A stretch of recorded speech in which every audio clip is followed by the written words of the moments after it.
ভেঙে ফেলা হচ্ছে যাদের ইটভাটা চুল্লি, তাদের মনে নানান ধরনের কষ্ট। কিন্তু কি করার আছে, যেখানে অভিযোগের শেষ নেই। নানান ধরনের অনিয়মের অভিযোগ, কাগজপত্র ঠিক না থাকায় আজকে ভ্রাম্যমাণ আদালত এমন অভিযান পরিচালনা করছেন। যদিও ব্রিকফিল্ডের মালিকদের মনে কষ্ট থাকে, মনে দুঃখ থাকে, কিছুই করার নেই তাদের। দর্শক, ভেঙে ফেলা হচ্ছে রামগঞ্জ উপজেলার ৯ নং ভোলাকোট ইউনিয়নের দেওলা গ্রামে অবস্থিত আমির হোসেন ডিপজলের ব্রিকফিল্ড।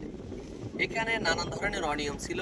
সেই অনিয়মের উপর ভিত্তি করে ঢাকা পরিবেশ অধিদপ্তর মন্ত্রণালয় থেকে আগত এক্সিকিউটিভ ম্যাজিস্ট্রেট, রামগঞ্জ উপজেলা সহকারী ভূমি কর্মকর্তা দেবব্রত দাস, রামগঞ্জ থানার পুলিশ প্রশাসন, সেনাবাহিনী ও ফায়ার সার্ভিসের বিশেষ ইউনিট এসে সবাই মিলে সম্মিলিতভাবে আজকে ভ্রাম্যমাণ আদালত পরিচালনা করে দেওলা গ্রামে অবস্থিত দুইটি ব্রিকফিল্ডের চুল্লি ভেঙে দিয়েছে।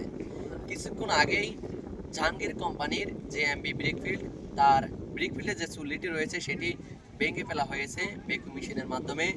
এখন এই মুহূর্তে চলমান এমবিএফ আমির হোসেন ডিপজলের যে ব্রিকফিল্ড রয়েছে সেখানেও নানান ধরনের অনিয়মের কারণে সেই ব্রিকফিল্ডের চুল্লিটিও ভেঙে দেওয়া হবে। কাজ চলমান রয়েছে। এই দুইটি ব্রিকফিল্ডের নামে বিভিন্নভাবে রামগঞ্জ উপজেলার অবস্থিত সাংবাদিকরা, বিভিন্ন অনলাইন মাধ্যম ও জাতীয় পত্রিকা বিভিন্নভাবে নিউজ করলেও কোনো ধরনের পদক্ষেপ গ্রহণ করা হয়নি।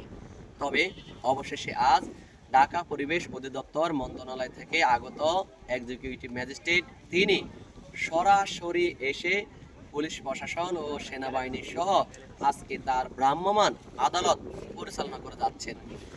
এই দুটি ব্রিকফিল্ড সহ রামগঞ্জ উপজেলার যতগুলি ব্রিকফিল্ড রয়েছে সবগুলো ব্রিকফিল্ডের নামেই নানান অভিযোগ রয়েছে।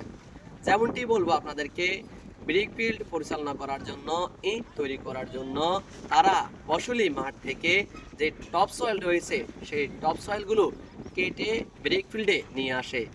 এই নিয়ে নিরীহ মানুষ থেকে শুরু করে সাধারণ জনতা এবং ফসলি যে কৃষকরা রয়েছেন তারাও নানানভাবে অভিযোগ দিচ্ছেন। তাছাড়া ভ্যাকুম মেশিন দিয়ে এই ব্রিকফিল্ডের আশেপাশে যতগুলি ফসলি মাঠ রয়েছে সেই ফসলি মাঠ থেকে মাটি এনে ফসলি মাঠটাকে পুকুর বানিয়ে ফেলতেছে। ফলে সেখানে ফসল উৎপাদন করা কৃষকের দ্বারা পুরোই অসম্ভব।